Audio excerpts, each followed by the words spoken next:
Salut, c'est Marty. Je sais pas ce qui se passe chez vous, mais à Laval, ça va déménager. J'espère que vous êtes de bonne humeur. C'est nuageux dehors, mais c'est pas grave. On a la joie dans notre cœur. Alors, je voulais vous préparer une petite recette ce matin qui est assez rapide. Pour ceux qui sont allergiques au lait ou qui ont des intolérances au lactose et tout ça, moi, en tout cas, je vais parler de moi, là. Quand on va au restaurant, les gens qui commandent des pâtes avec de la sauce rosée, je salive. Je trouve donc que ça a l'air appétissant.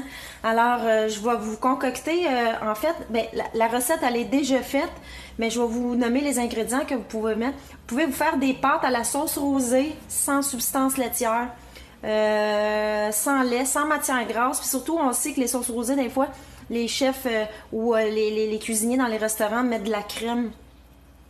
Puis des fois, ils mettent un petit peu de fromage romano ou des fromages là, fondus.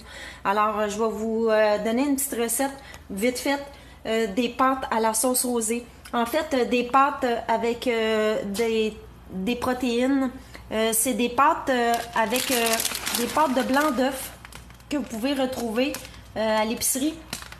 C'est quand même 13 grammes pour 2 tasses. Donc, si vous consommez une tasse, c'est quand même 6 grammes pour des pâtes.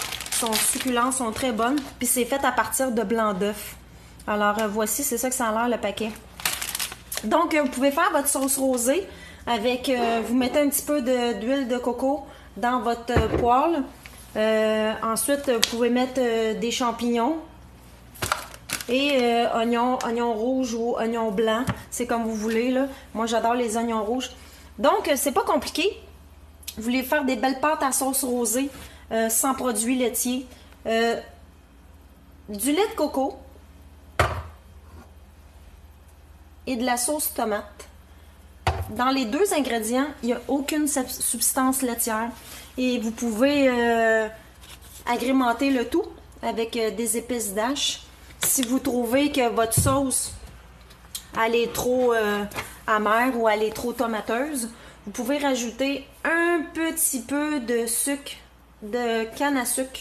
Moi, je prends le sucre à l'état brut. Puis de temps à autre, là, quand il n'y en a pas, je vais prendre du sucre de canne. Alors, vous pouvez peut-être saupoudrer votre sauce rosée pour enlever le petit goût amer de la tomate.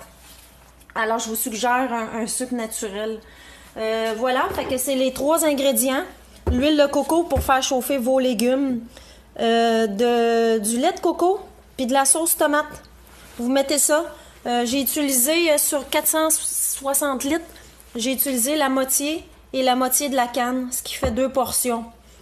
Vous mettez ça dans votre poêle avec vos champignons. Vous pouvez rajouter d'autres légumes si vous voulez. Moi, j'ai mis des champignons, des oignons. Puis je vais vous montrer le résultat plus du brocoli. Fait que là, j'ai fait 2 portions. Fait que ça donne ça ici. Fait que vous voyez, là, ça donne une consistance assez épaisse, comme les sauces rosées. Puis c'est excellent. J'ai mis des oignons, champignons, comme j'ai dit tout à l'heure. Puis j'ai rajouté des brocolis. Alors, pour le choix de légumes, là, vous pouvez mettre ce que vous voulez. Fait que... je vous mets tous les ingrédients à la fin du vidéo, puis je vous dis un bon appétit.